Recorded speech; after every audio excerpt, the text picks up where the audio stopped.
everyone, and welcome to Beginnings, the show that asks, where do creative people come from? My name is Andy. I'm the host of the show and a writer and performer based in Los Angeles, California. Strange times for everyone, but you know what helps dull the weirdness of 2022? Why, listen to a good old podcast like today. This is Kelly Thompson. This is a wonderful talk, and if you don't know who Kelly is, why don't I read you her bio right now. After graduating with a degree in sequential art from the Savannah College of Art and Design, Eisner Award-nominated comics writer Kelly Thompson began her career as a novelist, penning 2 books in the early 20-teens, The Girl Who Would Be King and Story Killer. She soon began writing comics with some creator-owned series through Dark Horse and Boom, as well as on the IDW series Gem and the Holograms, among many others. This led to writing for Marvel, where she's written many critically acclaimed and well-loved books, including Black Widow, Captain Marvel, Deadpool, Uncanny X-Men, Rogue and Gambit, and Hawkeye, among many others. I very much love her Rogue and Gambit. I like a lot of her work, but as an X-Men fan, I love her writing Rogue and Gambit, which is what made me want to reach out to her in the first place, and this is just a lovely talk. We're on the same wavelength humor-wise, and Kelly has an interesting existential journey, so I hope you like this one. If you do, and this is your first episode of Beginnings, welcome. What I like to do here in the beginning is a little recommended if you like. If you like this talk with Kelly, well, maybe you'll like my talks with other comics people. I've talked to Chip Zdarsky, Jim Starlin, Rob Guillory, Cy Spurrier, Michael Kupperman, Chris Claremont, Sina Grace, and tons of other comics writers from both mainstream comics and the indie world. I've talked to hundreds of musicians and actors and writers and comedians and other kinds of people from different creative walks of life. So if you like all that stuff and you want to subscribe to the show, you can do that wherever you get your podcast from. I'm on Twitter and Instagram at Andy Beckerman. Got a lot of great episodes coming up, including, again, if you like comics, Mike Allred and Ryan North are going to be on in the future. I did a number of interviews with emerging indie rock artists whose albums I really love, including Victoria Vark, a.k.a. Victoria Park. That was really great. Casper Kelly from Adult Swim, wonderful TV writer and short story writer. So look forward to those. But for now, let's talk to Kelly.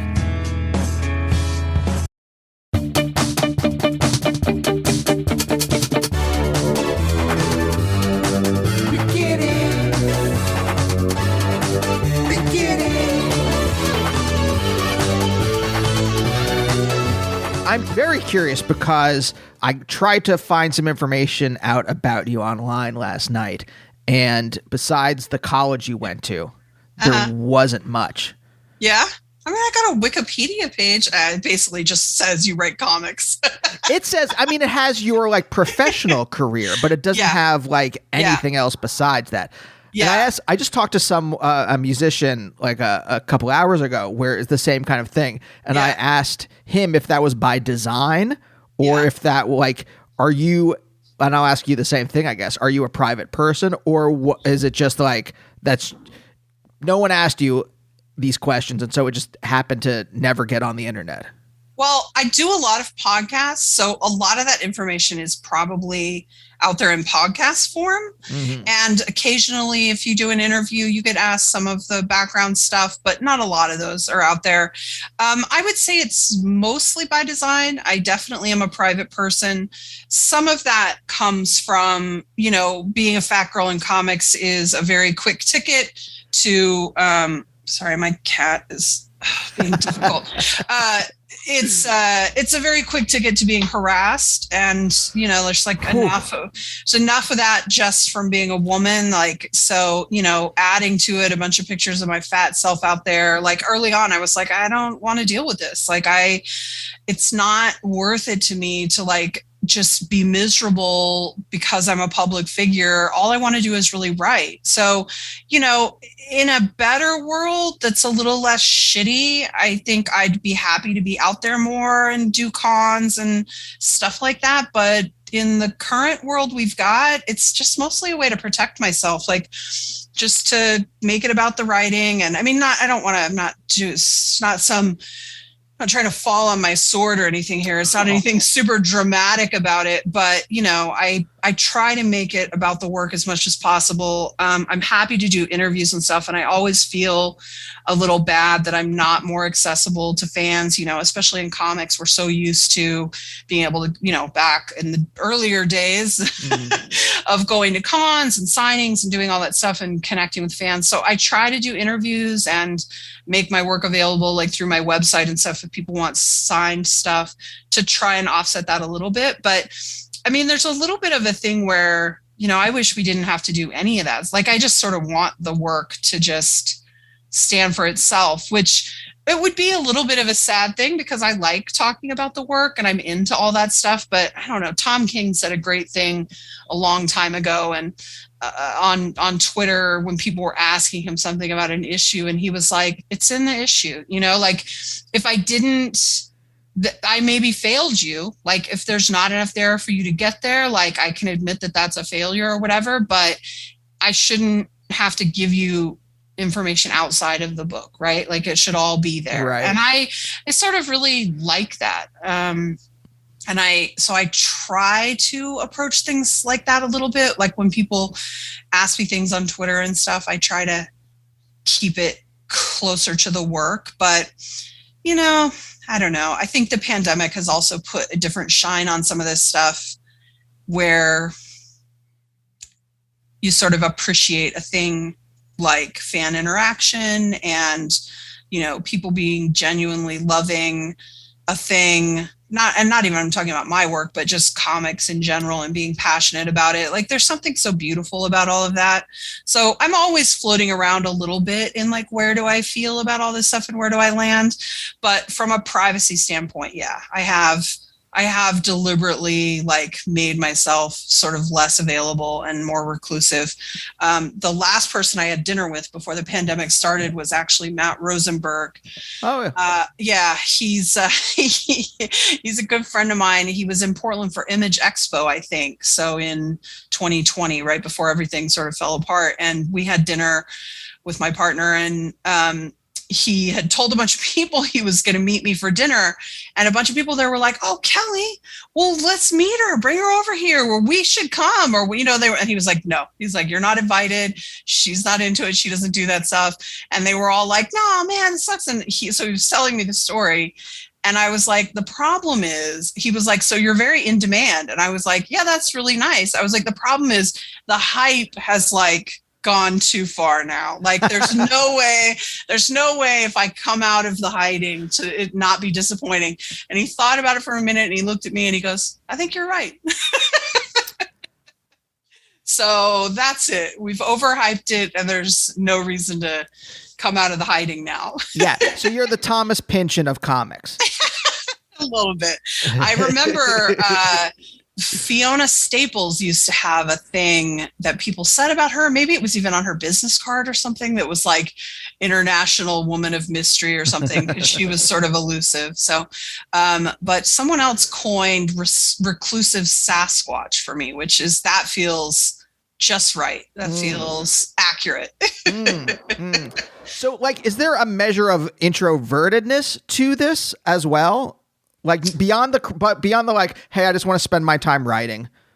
Is there a measure where you're like, I personally, like, I mean, I waver back and forth, but I'm mostly introverted.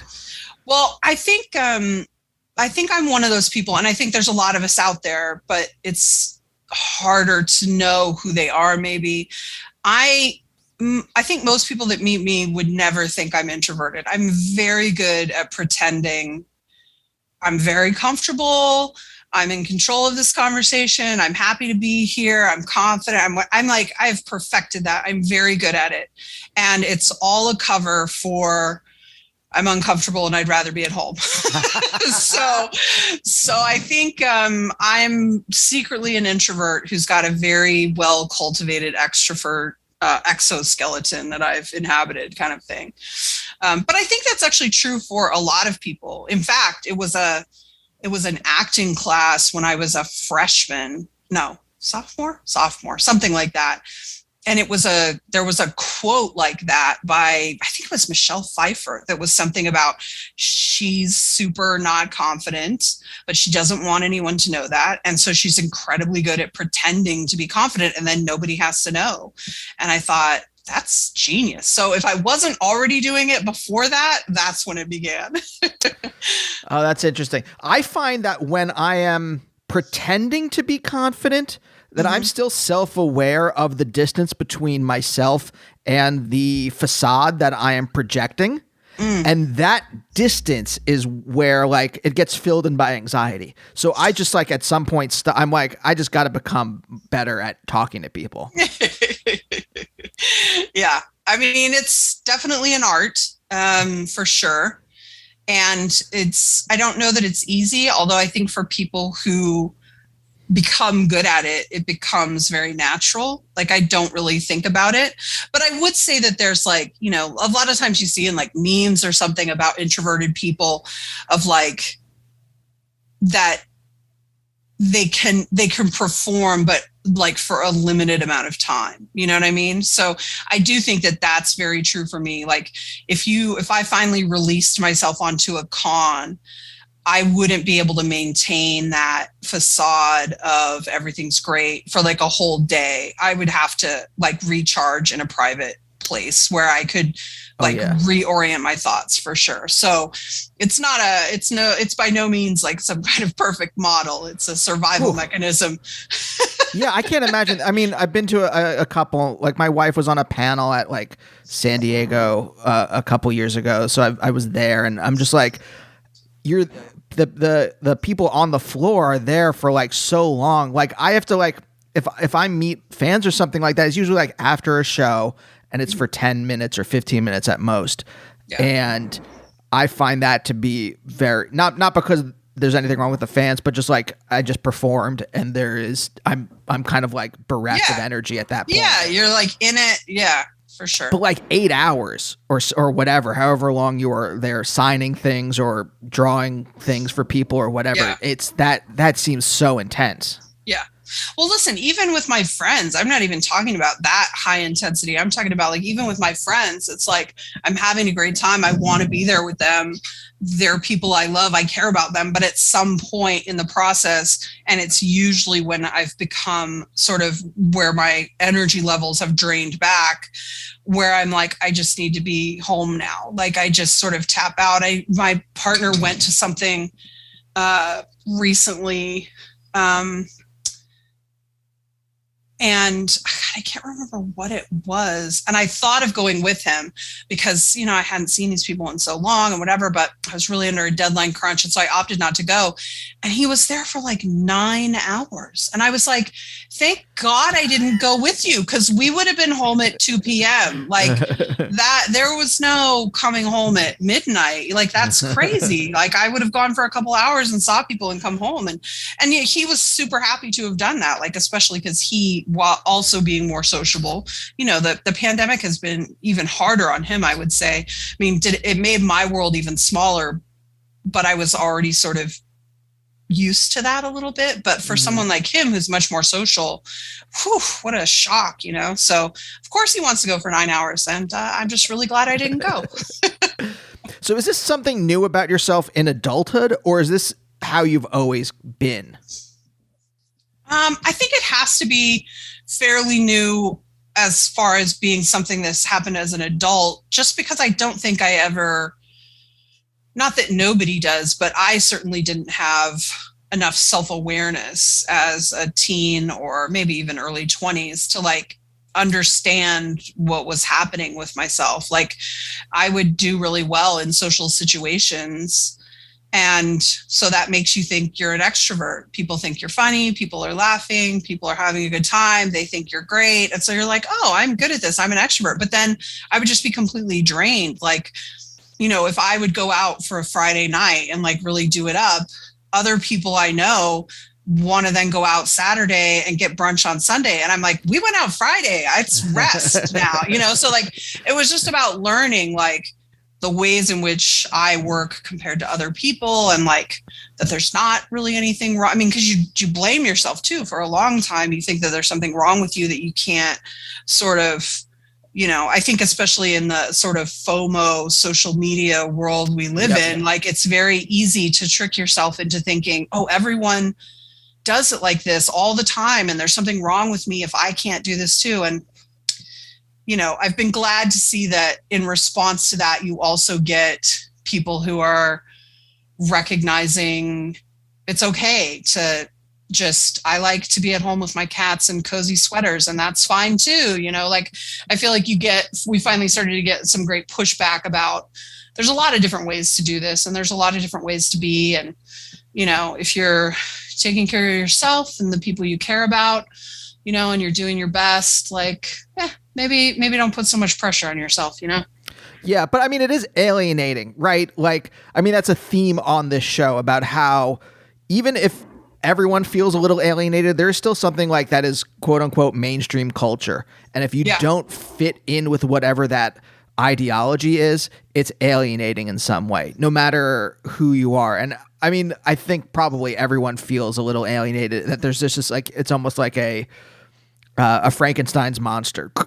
Mainstream culture is a Frankenstein's monster. And we all, that metaphor got away from me so quickly. I can't tell you about, like, literally in my head, I'm like, this is going to make sense. And then I said it out loud and I was like, that makes no fucking sense whatsoever. I'm trying to come up with this picture of like this thing, this blob, whatever you want to call mainstream culture, that like, and not everyone fits in with what this thing is. I would say you're there. We created a monster in how we've created I mean, I think the social media ends up being it's social media is just like anything else, right? It's a greatest strength, greatest weakness. It's like it brought us closer together in so many ways, especially people who felt alienated and lost. It's a way to connect with other people of like minds. It's this amazing tool, but it's also a fucking nightmare. Sorry, I don't know if I'm allowed to cuss. It's a nightmare. It's a nightmare that has really gotten away from us, like any huge thing like that would. So, I mean, I think it's I think all the time about what it must be like to be a much younger person, who's always had social media, who's always grown up with their phone in their hand, et cetera. Like I'm old enough to have had sort of to straddle that world a little bit, where most of my life it's been that thing, but I definitely had a childhood that was sort of free of that. And thank God. I mean, I talk all the time about, my first project, my first novel was a Kickstarter project, but I had been writing for a really long time when I did that. I didn't have any comics out and I didn't have anything published, but I wasn't 20 years old. I was much older than that. But if Kickstarter had been around when I was 20 years old, I probably would have tried to publish some really god-awful things because I just hadn't learned enough. I hadn't become a better writer. I hadn't learned what works and what doesn't and why and how to edit myself and have enough money and experience to know that you got to work with other people who are good at those things to help you, because not everybody's good at all the things. Mm-hmm. And it breaks my brain a little bit to think of the terrible comics that would have my name on them out there, or books or whatever, if Kickstarter had been around 10 years earlier, which is not to say there aren't amazing projects. I'm sure plenty of very talented people who had their crap together when they were in their early 20s, unlike me, have done some incredible work. I'm sure it's out there. But for me, it would have been very bad. And so, I just think about how all of these things are sort of, double-edged swords. They've got these incredible benefits and these incredible downsides. And when you're in it, it's hard to see those things, Yes. Wait, Kelly, when you said that like your early 20s were a mess, what did you mean? I mean, I'm paraphrasing you, but what do you mean by that? I just mean I wasn't ready to be published, not even close. I mean, I graduated from college a bit late because I took a year off in between a transfer situation. So I did a couple of years at University of Arizona And then I took a year off and saved up some money and bought a car. And then I went to SCAD, Savannah College of Art and Design. And then I went out to LA, and, LA is scary and it's expensive if you're 20, whatever I was. And so I sort of took like the first good job I got offered, which was a receptionist at an architecture firm. And I stayed there for 5 years and like worked my way up. And it wasn't, I was doing art stuff on the side. I was writing and getting some poetry published, which is bizarre. And I was trying to write a comic, but like Heart in a Box is a book that I wrote that my co-creator Meredith McLaren drew. And I'd have to check the exact start dates, but like that didn't start happening until 2013. But I mean, the first version of that script I wrote was in the early 2000s. So if I had tried to kickstart that, for example, the work wouldn't have been as good. Like I just hadn't developed enough as a writer. I just wasn't there, Oh yeah, no, I totally understand. Like if I go back to my, like the first sketches that I ever wrote, I'm like, there's an idea in here. Like if I was like, if I was writing this now, I know like what the game would be. But like then it was just like literally like I was like so obsessed with like Stella. Do you remember Stella? Which is like some of the guys from The State. Oh yeah. I was so influenced by them and British comedy that like every line was just constantly like pulling out the rug from the audience. And I know I used to like perform at UCB in New York, and like the audience could never get a grasp on what was going on. And I was like, oh, this is great when I was writing it. And then performing, I'm like, oh no, this is terrible. Yeah. But wait, did you grow up in Arizona then? No, I grew up in California, Colorado, and Utah. My dad we weren't military, but my dad had a job where it was, they were bidding and contracting with the military. So it was a little bit like a military because a job would end and then you'd fold up and you'd go to the next bid. So we were born in California, we moved to Colorado, then Utah, and Utah is very beautiful, but it's very conservative and landlocked and not for me. And so I sort of got out as fast as I could. And no one can explain to you, including me, how I ended up at the University of Arizona. It's a mystery. Strange, bizarre mystery. But so I was there for a couple of years, and I was studying graphic design in my second year, and I had never forgotten or given up on comics. In fact, they had a really great comic shop there that was called Captain Spiffy's. And the guy was like an indie comics guy in addition to, being a guy who runs the shop. And so a couple times a year he'd do a zine, and he even offered classes at night, like a comic book penciling or whatever class. And I'd never taken any of that, and I loved comics. So I took his class. I put into his zine some terrible little shorts. But what happened was, I was just taking this graphic design class, which I really loved. I loved the teacher. I was having a good time. It was very cool. I was into it. I thought I can do this. And we had an assignment that was to design, and you have to make it, the physical thing, a drink container, so a bottle or a can or whatever it's going to be. Okay. And you had to do the logo, and you had to do the whole thing, and you had to actually make it. So I think, a lot of cases you were taking an existing bottle and you were stripping it and putting your logos on it and things like that. For extra credit, you could also design the carrier, like the 6-pack or like whatever it was. And I really liked the assignment. And so I was like, I'm going to do the extra credit. I'm into this. I think this is really fun. I like my design. I'm going to do it. So I do it. I go to class. Every single fucking person did the extra credit. And I came home and I was like, I'm never going to be the best at this, because when they go home, they're still thinking about graphic design. And when I go home, I'm thinking about comic books and writing stories and how to break all this. And I had already been thinking about transferring to SCAD, or SVA was the only other place at the time that had a comics basis that was also a college. Like I had looked at Kubert School, but I knew I didn't have the drawing chops for Kubert School, and I thought I'd be pretty miserable. So SVA and SCAD were the only two options at the time. There are a lot more options now, and I had been considering it. And that was like was a moment so many of us look for in our life, where I'm not religious, I'm an atheist, but if you're looking for a sign, like that was it. Like that was the world opening up and going, you know what you want. Don't be afraid of it. Just go get it and you'll do better. You're not going to succeed at this the way you want to because your heart's not in it. Go for this thing. And so I did it. And, I've never regretted it. It's so rarely in life that we get those like very clear, you're looking at a fork in a road and one just like illuminates for you. And you're like, oh, I wonder if it's this way. So it was a great moment. And I've always been really grateful for it. I have two brothers and one of them has a very successful career, even though he'd rather be a creative, but he's taken a much more traditional path. He has a family to support. Mm-hmm. He's very good at his job, blah, blah, blah. And my other brother, who's younger than me also, is, he's more of like a gig worker. Like he works so hard, but like it's, it's bartending, it's waiter, it's Uber, it's FedEx delivery, it's like all these things cobbled together. And, he's such an incredible guy. And he's always been so sort of,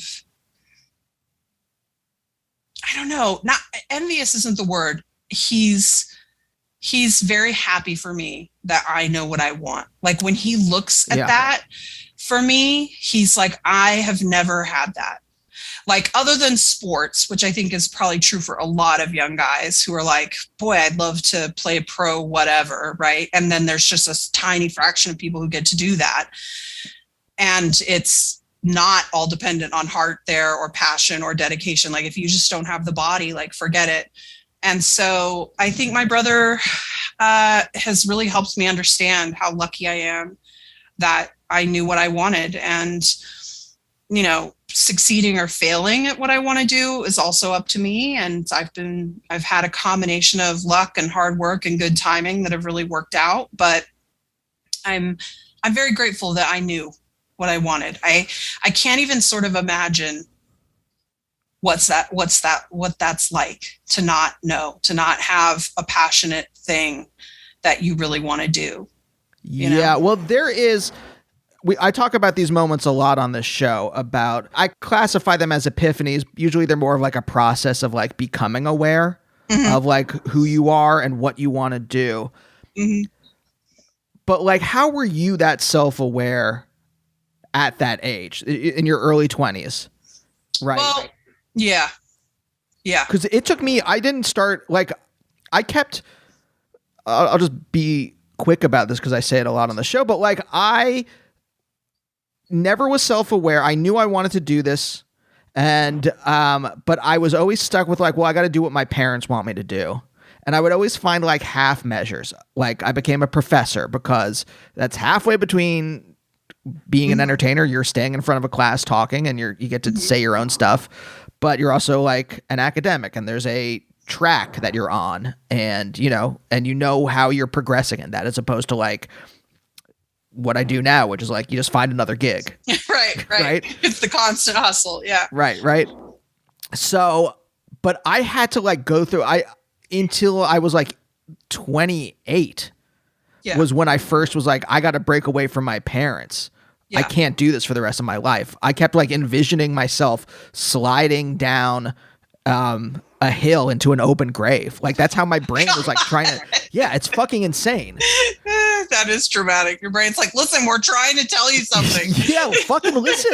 This is 5 years before I got into therapy. So, I don't have the tools really to talk about it.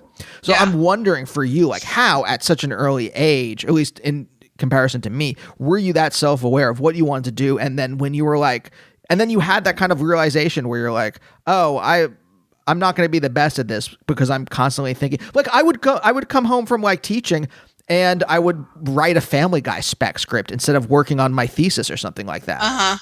Right. Yeah. I mean, it's very obvious that like, but I didn't, in retrospect, it's obvious. In retrospect. So I would say that, my parents are really great. They're incredible. They never really put any, we didn't have a family of doctors or lawyers or any, there was none of that family pressure.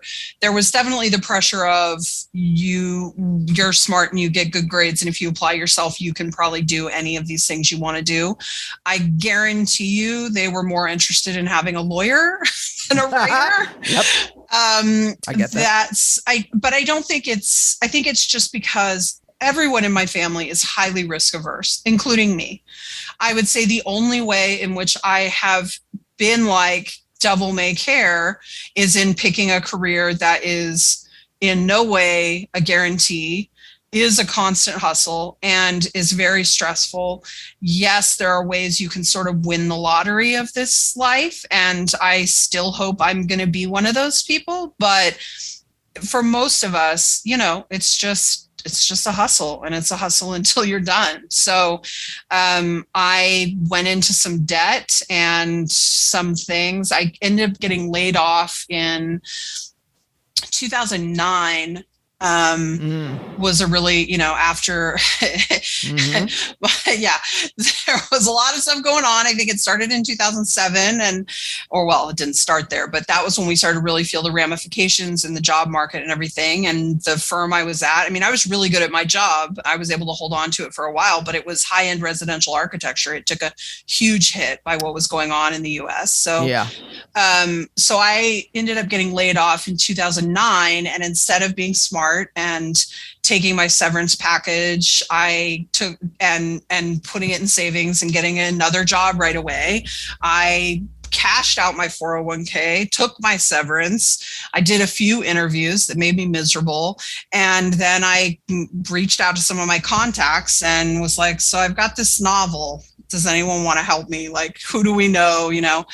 And it worked out. I got an agent right away. I started working on that novel. So there were little things that sort of,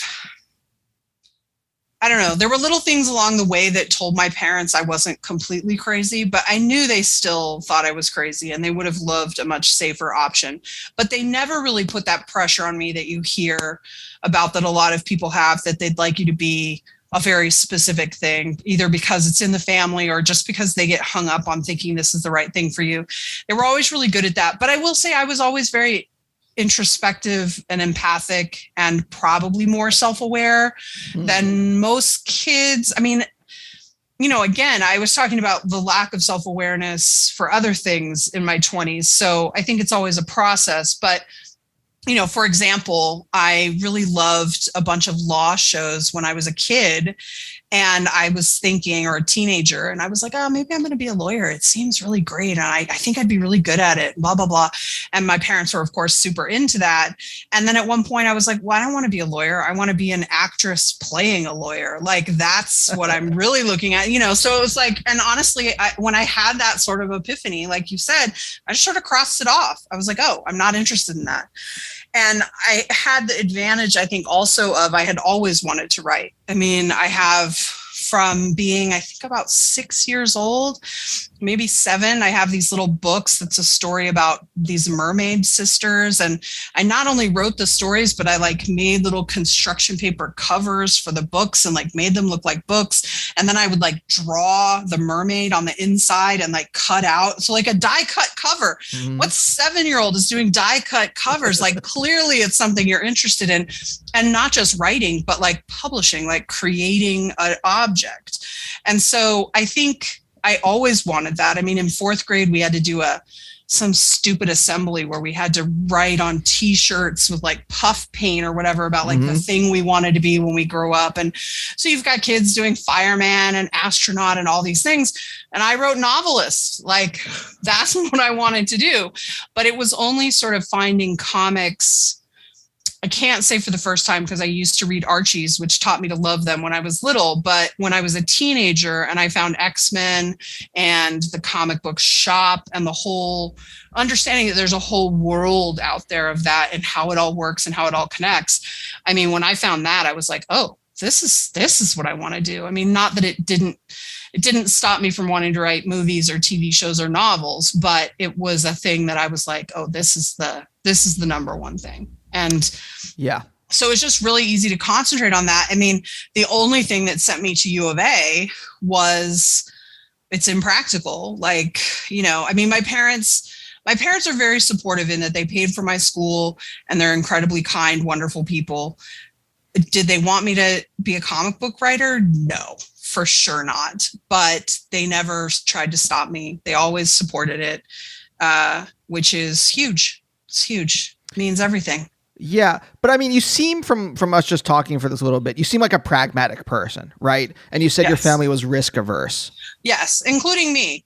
Very risk averse, which is more annoying than you think. Like, honestly, it's stupid. No, I get it. I'm the same way. Up until I think 2008 was like a real kind of like paradigm shift for a lot of people. Yeah. Because that's also when I left grad school, when I was about to start my going into the job market at like the worst possible time. Yeah. Oh yeah. No, I moved to New York and 2 weeks later, everything fell apart. Like I had a job, like a friend of mine was like, oh, I work at this company that does due diligence on hedge fund managers. Like and I can get you a job here. You can write, I can get you a job here. And then it just evaporated. Right. Oh, man. So, but I knew, because I had been reading a lot of like stuff. I knew about collateralized debt obligations and stuff before that. And I'm like, oh, this is not going to turn out well. I didn't know how badly it would all fall apart. But I think I think there was a lot of people who come from like pragmatic risk averse backgrounds. And that was just this like shift for a lot of us. Yeah. Where we're just like, fuck it. Like the paradigm my parents grew up in, where they could have the same job for 30 years and retire that's gone. It doesn't exist anymore. Yeah, why don't I follow what I wanted to do in the first place? Yeah. For me, it was very much, even though I knew it was not the smart choice, it was like, if you don't do this now, you're never going to do it, which was how I ended up living in New York in the first place. My partner was living in New York. We were sort of dating long distance. He wanted me to move out there. I was very nervous about it. I didn't love my job, but it was secure and I was good at it. And I did like LA. I was having a good time there. But at the end of the day, I was like, you move to New York when you're young. I'm not going to be young that much longer. So if I'm going to do it, now's the time. And both of those things were very good choices I made that came a lot from now's your chance. Like, take it and do it, and it was the same with cashing out that money and like trying to make a go of it. I knew that I didn't know if I was going to make it or not, but I did know that that was the moment when I was supposed to jump off the diving board. And so I did it. And it worked out. I mean, but let's not paper over it and make it seem like, oh, montage scene of, Rocky training or whatever. Like, my parents had to loan me money off and on for like 2 years. Like, I would get an option payment for something that got optioned. And so that would buy me 3 or 4 more months. And then I wouldn't have gotten enough. Even once I started working, I mean, in New York City, you can't live on writing 1 comic book a month. Are you kidding me? Like, what a joke. So that first year I was writing 1, sometimes 2 books a month. And that wasn't really enough to cover it. So that was mostly where my parents were having to give me money, was it had started to work, but it wasn't sort of all the way working. And so they were sort of supplementing my income a little bit. And if I hadn't had that help, I would have had to go right back into the system, And so it's like, you read one of those stupid articles we always get tricked into, where it's like, here's how I saved $1 million and bought my condo by the time I was 25. And then you find out the first thing that happened was they didn't have to pay rent for 6 years because their parents own the building or something. And you're like, well, gee, it must have been great to have that helping hand. And so I always try to be very upfront about that. My partner does not come from a similar situation. There's just not that money to give. So if he'd tried to do what I'd tried to do, if I couldn't have given him the money, like, it wouldn't have worked out and he would have had to go back to work. So I'm very grateful for a lot of things aligning for me to help make that happen. I think it's always a wild combination of hard work, luck, being prepared, having help. Yeah. I mean, the other thing is, like, let's talk about that too. Like, when I really broke into comics, I'd been making connections. I'd been doing pitches. I'd gotten I'd gotten a graphic novel picked up, but it was like it probably wasn't going to come out for 2 years. So it was like I was still nobody for 2 years. And I reached out to a couple creatives, one of which was Kelly Sue DeConnick, who'd always been really welcoming to me and who I'd connected with. And I just said to them, I was like, listen, I'm trying to make a go of this. If anyone comes to you with something you can't do that you think I might be able to do, or that I might be an option for, if you could send them my way, it would be great. And literally those people said, okay. They were like, yeah, sure, no problem. And I think the only one that directly resulted in something was Kelly Sue DeConnick introduced me to Sarah Gatos, who was an editor at IDW. And she was like, hey, Kelly's great. I don't know if you've got some shorts or something. And just a couple months after that, it helped me get in the queue to pitch for Gem, which ended up being my first big book. Right. Yeah. So right. It's like you go and you do these interviews and you talk about this stuff and everything gets sort of compressed down. So it feels like it happened overnight and it feels like, oh, you did it all on your own. And no, it's like a series of many complicated things, and a lot of them have to go the right way. And, and you have to make sure at all of those stages that you're not the one dropping the ball, because. Yeah. I mean, but you had to have a certain amount of confidence to do that in the first place. I remember like staffing season right before the pandemic. I was like, I'd been out here. My wife and I like sold a pilot, and then it got passed on. And so I'm like, I should probably try to get staffed. And I was like, oh, I guess I should reach out to people. Like I had some friends who had been like showrunners and other, and I'm like, I felt so weird about doing that. And I had to force myself. Same. To be like, hey, look, and I like gave them a sample. I'm like, if you don't like it, no worries. But if you know of anything, or if you can or if I knew that they knew someone who was staffing, I'm like, if you can put in a good word, but if you don't like my sample, don't worry about it. Like, it's not a big deal or whatever like that. But it felt so bad to have to do that. It was hard. It was really hard to ask. I really admired these women that I reached out to, but I knew that, and it's probably a lot harder in TV and film, I think, because man, there really aren't any small jobs there, like writing jobs. Like right. Even the smallest short is a pretty big job. But like, if you can get connected to someone, there are a lot of editors who are like, crap, I need a 4-page short for this anthology, or I need a 10-page short, or I need a one shot, or I need that need little things that are perfect for someone like me who is trying to break in. And I knew I could do it. I knew from my experience already, from the writer I knew I was, and from having graduated from SCAD, it wasn't like, for a lot of people, you're coming from another medium. And so you think you can do it, but you haven't actually done it before. But I'd written lots of comics, none of them were published yet, but I'd written a lot. And so I knew that someone could hand me a Powerpuff Girls short and I could write the crap out of it. And that would lead to another little job or whatever. And that was how it started. I mean, that was what Sarah Gatos and I were talking about, where I pitched her a bunch of little shorts for a thing she was working on. And she liked a lot of them and we were working on them. But then the Gem thing came up and I got it. And she was like, just do the Gem thing. She's like, we can circle back to this later if we want. And so I didn't end up getting to do any of them. But like, that was how I thought I could get in, because I was like, I know that I'm good. And I know that these people, especially with a recommendation from someone in the industry, they'll be willing to take a chance on me for a short or something where it's not going to matter if I fall on my face. Like, for them, it'll be okay. And I knew I wouldn't fall on my face. And I was confident that I could do it if I could just get that opportunity. And so when those opportunities came, I made sure I hit home runs, Yes. So were you that confident when you were younger, or is it only because you had all this experience before you started pitching yourself? That experience is what gave you the confidence, or do you think you were confident when you were a kid? I think it's probably a hybrid. It's probably both things are true.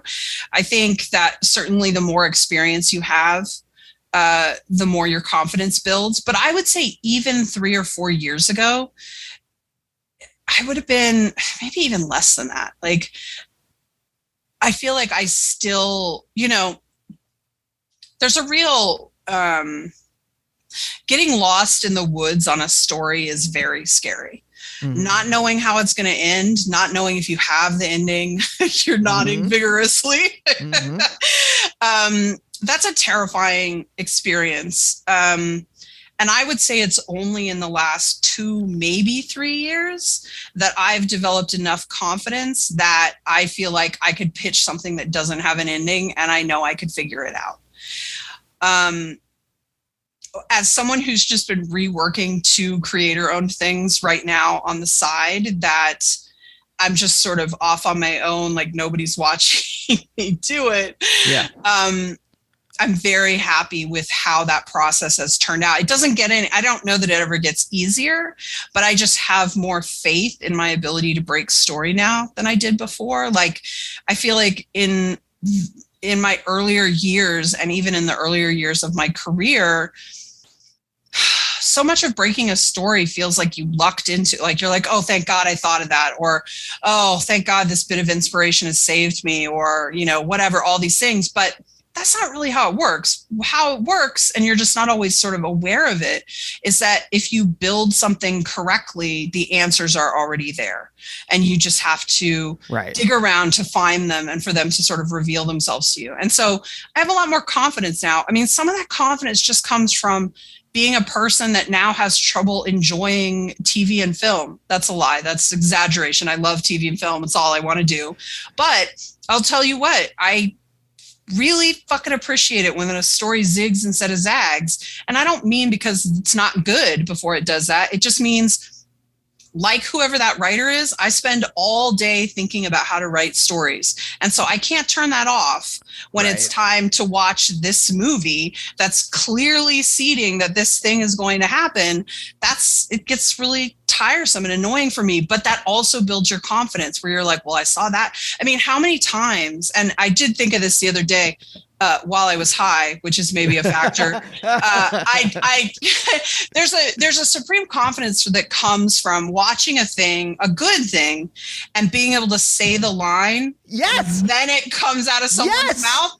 Oh my God. The number of times that my wife and I are on the couch and something happens and I'll say the line and then they say it. Yeah. And my wife looks at me. Yeah, it makes you feel really good. You're like, okay, I know what I'm doing. I'm doing something right. But I will say, when I was high the other day, this happened to me. And I was like, is it that I'm getting better? Or is it that everything in the world is a cliche and we've seen it all before? So let's not go there. What's great about it is it's a real confidence builder that it's almost a fake it till you make it thing. I mean, like, I never thought of myself as being that kind of person, but I do think being a writer and other similar creative pursuits, I would guess, have this similar phase where you're just, it's an evolution. You're just figuring it out. And the more you do it and the more you write it, the more your confidence grows, and you can see where all these points are where it can trip you up and like how to solve those. And, you know, I hate to say it, but it's a little like, I don't know. It's falling apart on me, much like your Frankenstein, metaphor. Don't bring that up again. But I do. It's just a really natural evolution that happens. And it doesn't come from sitting around. It comes from doing hard work, but you're not necessarily aware of it as it's happening, right? Mm-hmm. You just think you're working on your project, but it's teaching you the skills you need for the next one. Yeah. And so, you know, the more that stuff sort of happens, I think the stronger you get at it. I think I always wanted to be a writer since I was a little kid. So I was always a little bit attuned to this stuff. I was always a little bit more interested in sort of, I don't know that I'd call them intellectual pursuits, but I remember when I was in 4th grade, I was reading Return to Oz, the Oz sequel, and I was loving it so much. I was so invested in it, but it was my school book that you had to keep at school, so I couldn't take it home and read it. And so I would ditch my friends at lunch and in the morning recess, and I would just go in the class and read my book before class because it was so freaking good. What did I care about playing? I wanted to read this book. So, I mean, I think there were things that maybe present as a little odd for a kid, but that just felt normal to me. That felt like what I wanted to be doing, was reading this book, or, writing these stories, or, whatever. And I think so if you're keyed into that from a really young age, like, I think it gives you some advantages. It doesn't mean I didn't sort of drift away from those things and doubt them later. I mean, the whole taking a normal job out of college and like not even trying. I mean, yes, once I got my bearings, I started trying to do stuff in my free time again. I didn't let it go. But, taking a job in a lot of ways feels like selling out. I mean, I didn't even try to get a creative job. I just went for a normal job that would pay the bills. And, I remember my parents saying when I moved out to LA, I was with a roommate, and they were like, yeah, we'll come visit you when you get a job and everything. And I had a job in like a week. I was like, well, when are you going to come? And they're like, well, we thought it would take longer. and I thought, oh, did I fuck up here by like taking the first job that would pay the bill? Like, I was so worried, I'm such a practical, risk averse person. I just took the first job, Yeah. So, well, all these things come together to make, I don't know, a writer that has a lot of confidence and also still has a lot of Achilles heels going on. I don't know. I mean, where in California, when you guys lived there as a kid, where was that? San Jose mostly. Okay. There's a military base there? I don't know. That's because of the contract. Yeah. So it's not necessarily with a military. It's just a government contract is what I'm saying that he would do. So I just relate it to being a military family because they would move every, whatever. So because we were bidding on government contracts that were sort of like that, it felt like that. But I was very disconnected from anything military or government, or, it's not really a thing. I mean, what was the household like when you were growing up? Like, I'm imagining like upper middle class type. Yeah. Middle child. No, I was the oldest. I was the oldest. Yeah. I'm the oldest. Middle class was definitely what it felt like to me. I'm sure my partner, who did not have as much as I, would say upper middle class if you asked him. I was a kid who didn't have to think about money. Like, I didn't know about it. It wasn't a concern for me. I think that it's sort of beautiful that my parents were able to do that. And it's also like maybe a little short-sighted. I am not good with money today still. So there you go. So at what age did you move to Colorado? Colorado? Am I right about that? Yes. So we moved to Colorado when I was like something like 7. And then we moved to Utah when I was 13 or 14, something like that. Did you take these moves in stride? Or were they like really disruptive? When I think back on them, I mean, they must have been disruptive. I don't know. The Colorado move didn't feel so disruptive because while I didn't go to kindergarten with those kids, I was basically coming in as a first grader with like all, the new kids. So it didn't really feel that alienating. I was definitely not happy about the move to Utah on multiple levels. Also, I was 13 or 14. They're not happy about anything. So I was miserable about everything. I was very nervous. I would kill to be the weight I was at 14 now, but I was not a thin, petite, girl. So that is so much more complicated, right? Right out of the gate about sort of fitting in. Colorado was sort of where we were living was sort of a poorer town, and it had a lot more sort of violence and sort of problems. So I think Utah was very safe in that regard, which was nice in a way, but also when you put a risk averse person in a super safe environment, like it can lead to a really sort of small, dull world. Do you know what I mean? Like yes. I wasn't seeking out, like, let's say when comics sort of crashed into my world in huge Technicolor, like a year or two after we moved, I mean, it was everything, you know. It was like my whole world sort of came alive, and it had just been fine before, you know. Um, but I don't know. I feel like I dealt with the. It's really hard because, you know, I'm thinking about what you were saying at the beginning about when was I an introvert and how did that develop, or was that always the case? And, you know, I mean, like the moving surely could have had some effects on that. It's hard to say. It's hard to look at it and separate those things, but it can't have been that bad because, you know, I left as soon as I could to go away to school. So, you know, I just got used to it. And I mean, I will say that that's one thing I like about moving around is that I've lived in California, Colorado, Utah, Arizona, Savannah, New York. You know, I've lived in all these places, and it doesn't even seem weird to me because we moved around a little bit as a kid. It just seems natural to me that you would want to go where you want to go. And it's always crazy when I meet people who have sort of never been somewhere, not that they haven't traveled for vacation or whatever, but that they've always stayed in the same place. It boggles my mind, honestly. Like, it's crazy.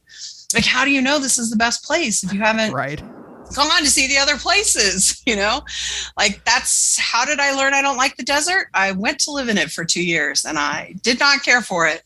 Look at how cute this cat is. This is Squee. She wants your attention so bad. Yes, Squee. I will scratch you. Always Squee. And like at night, like she'll go in, like my wife goes to bed before I do, and Squee goes in there, and then Naomi scratches her, and then when Naomi's done, Squee will go and knock things down until she scratches him again. Yes, I got you, buddy. I got you. I'm scratching you. Poor guy. When comics came into your life, like you mentioned, like you found the X-Men, right? Mm-hmm. What was it about comics that, like, you know, things went from black and white to color in your brain? Well, I think so. The real story is that my brother and I, both my brothers, but my brother Scott, who's in the middle, he was more into it than Dave. We discovered the X-Men animated cartoon. Right. Like so many people of a certain age, that was our sort of entry point.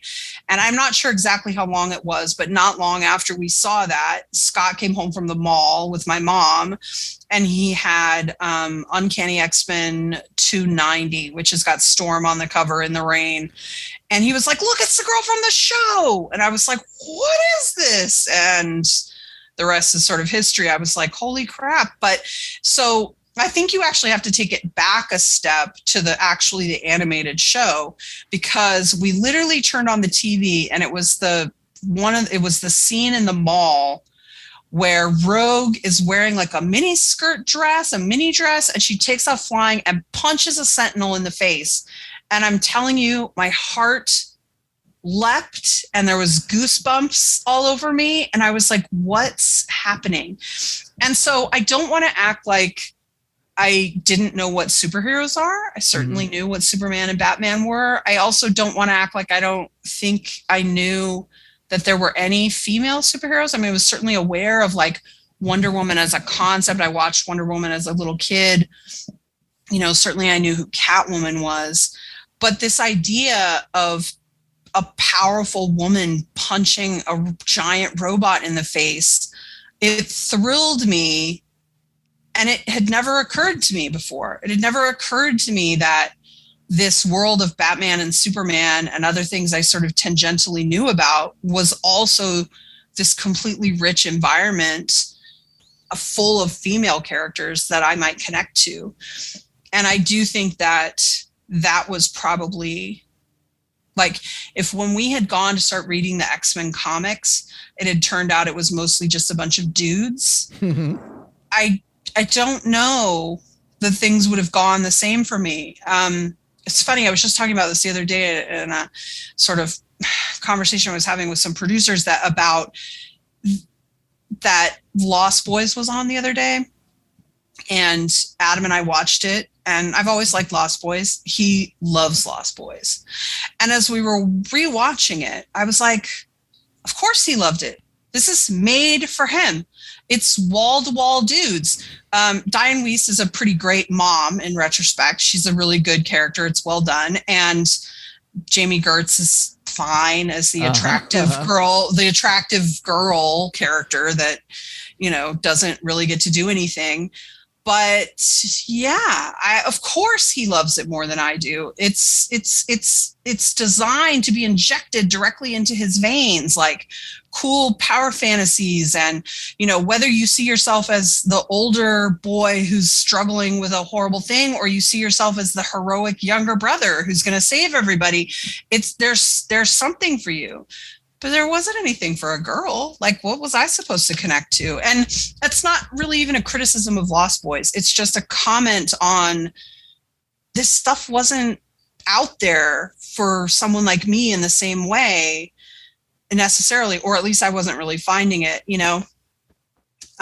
So I think X-Men being filled with interesting female characters was probably the thing that helped really get me hooked into it. Mm-hmm. If I tuned in and none of those characters that I saw in the animated show were there, like making an impact, I don't know that I would have connected with it and become obsessed with it, Yeah. I mean, was there something emotional that was also going on beyond like, oh, I see myself finally that there are women that are also part of this world that I can identify with? Was there any kind of like emotional investment in this stuff? I think there was an emotional investment too. I just think the emotional investment is harder to understand like it makes more sense in retrospect. Like I certainly think Rogue being the character I attached the most to as a kid or as a teen, whatever, in retrospect, attaching so intensely to a character that can't be touched and that feels ostracized and that feels different even among misfits, right, is probably telling. Or maybe that's too deep a read, and maybe it's just I thought Gambit was cute and the will they won't they of it all was very appealing. I don't know, but I do think that I was always a girl who was interested in cartoons, interested in action movies, interested in sci-fi, interested in fantasy. I was interested in all those things, but most of the ones I found didn't seem to be that geared towards me. And so finding something like X-Men that had those things that I was interested in, but had more POV characters that I could find my way in easier. I think it was a big deal. Yeah. Do you think it helped also? Like you were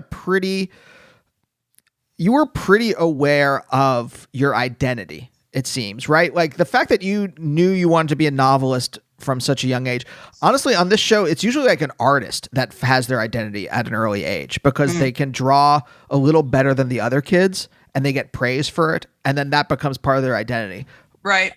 But for most other people, whether it's musician or writer or whatever, it's usually something that comes in later in their life. And I wonder if like you having that at an early age gave you a kind of like anchor or some kind of like.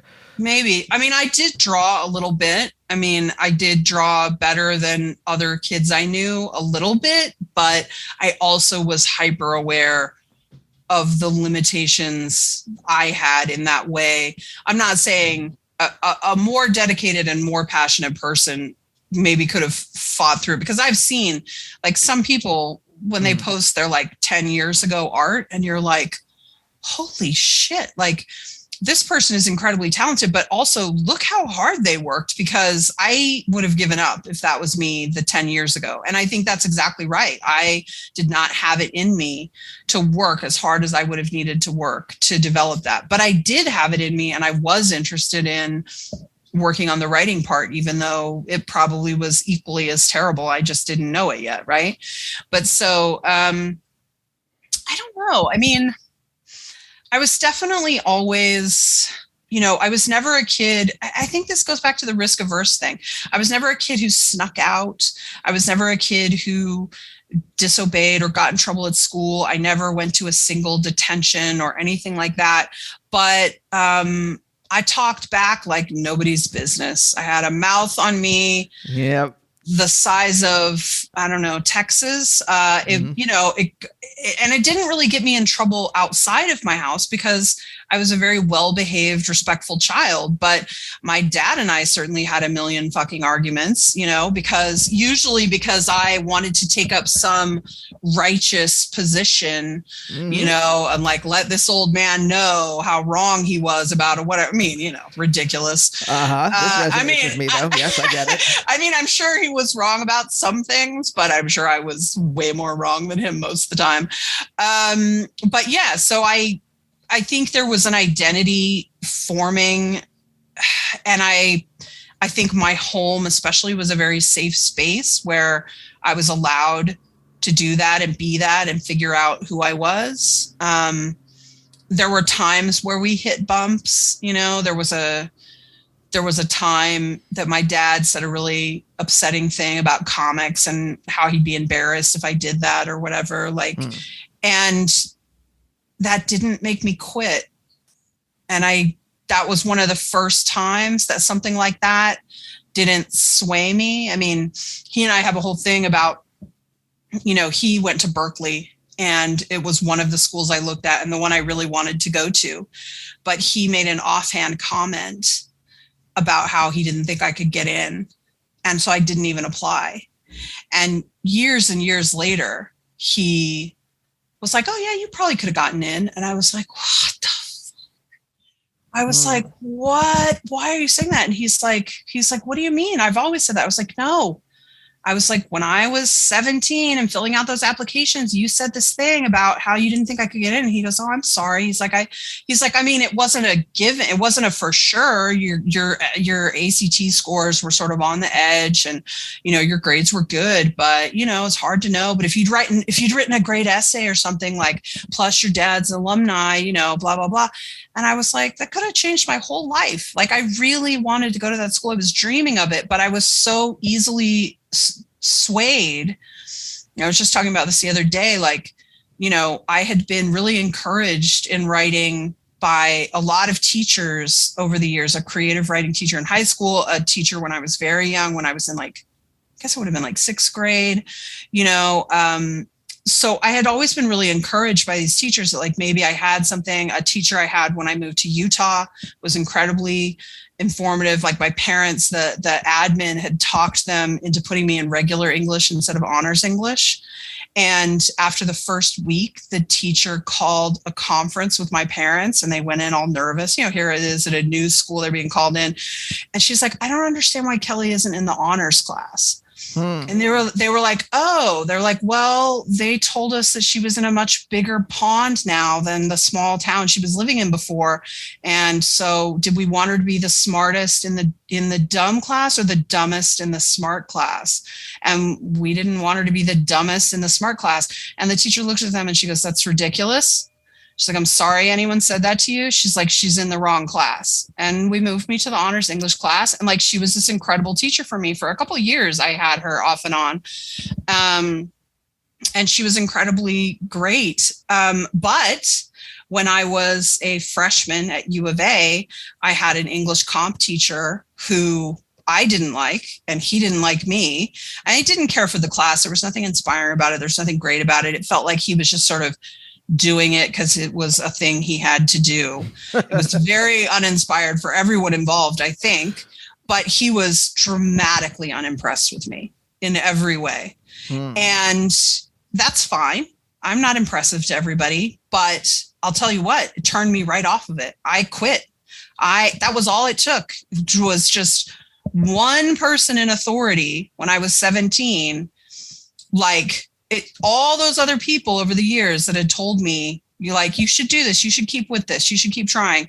It didn't matter. I mean, I went straight to graphic design. I walked right away from writing, thinking I would be a writing major or an English major, something like that. And I switched to graphic design after that class because I was like, oh, I can't do this. And so I don't remember where we started, but with this question, but it was a real roller coaster of that. And then it was only, so then I was there, I was doing well there. but I wasn't in love, and I was thinking about the transfer. And then I had the graphic design experience that put me in the transfer. Then I went to SCAD, and while I was at SCAD, I had an incredible teacher called Mark Neese, who was also a writing teacher, who reaffirmed the things the other people had said and like helped bring all that back and helped me remember like how I'd gotten this far and like what I wanted. And I really refocused. But, I mean, honestly, I think it's a big mistake to let either of those people have that much influence. Like, I'm very grateful Mark was there to re-encourage me, but I never should have let the English comp guy be take his opinion so seriously. Who is that guy? Like, I don't even remember his name. And I let him be such an influence on what I thought I was going to do with my career. So let's say me seeming like I really knew what I wanted and being so self-assured, there were plenty of sort of falls along the way where that didn't sort of line up, Yeah. I mean, we're right at the very end, but what changed in that interim period between the comp teacher turning you off to it and the teacher at SCAD kind of like reigniting that? Well, I think I was lucky because comics wasn't just about writing. Like, I hadn't accepted yet that I was probably never going to draw comics. Like, I don't know if in my mind I ever thought, I'm going to draw an X-Men comic, but I knew that there were a lot of different kind of comics you could draw, and maybe I could draw one of those. Like, around that time, one of my favorite comics was the Terry Moore Strangers in Paradise and stuff like that. And I don't want to insult Terry Moore, who's an incredible artist.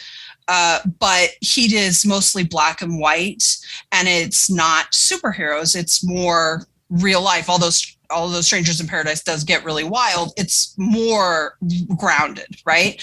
And so for someone like me, who's not sure she wants to draw a giant mecha spider attacking New York City, but like maybe she'd like to draw a conversation with two people breaking up, like I could still look at Terry Moore's work and be like, well, maybe I could still be an artist. So I think sort of what saved me was that comics wasn't just about writing.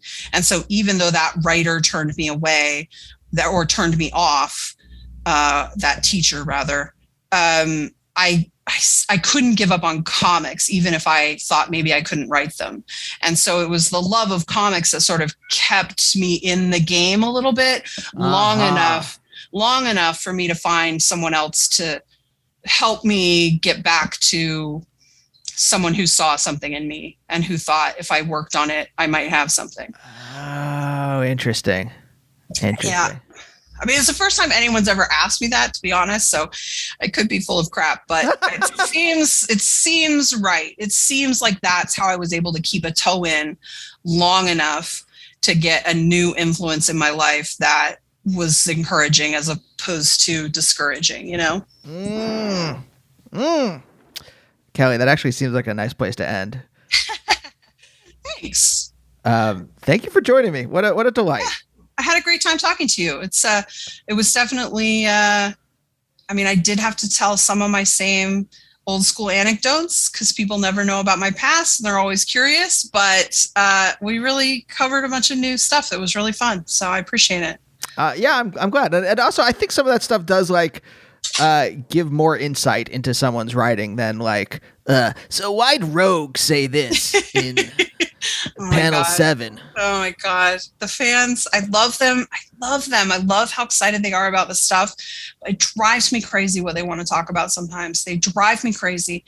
Like, I don't ever want to talk about who can win in a fight. And I screwed myself by doing a story where Carol Danvers beats a bunch of the other Avengers. Mm-hmm. And so it becomes, well, of course you want to talk about that because you had Carol beat She-Hulk or whatever. And I'm like, she beat her that day. That doesn't mean she should beat her every day. It's like circumstances, all these things align. It's not an interesting question, who can beat who. It's not interesting.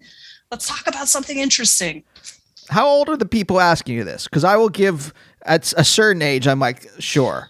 Well, I mean, that's the problem with social media. You almost never know, right? It's like you're having an argument with someone and then they're like, I'm 12, by the way. And you're like, shit. Should not have been yelling at this 12-year-old, If you are 35 and you are asking a a writer if they think the Thing can beat Wolverine or whatever. that should be like a moment where you have like a lot of not you, but where that person has like some kind of introspection and they're like, oh, my life is not turning out the way I want it to be. That's pretty good. Gosh, I wish more people would have that moment. Well, it would be a better world. Yes. But thanks again. Yeah, of course. Thanks for having me on. I had a great time. And we'll see you next time. Bye. Bye, oh bye, oh bye, oh bye, oh bye, oh bye, oh bye, oh bye.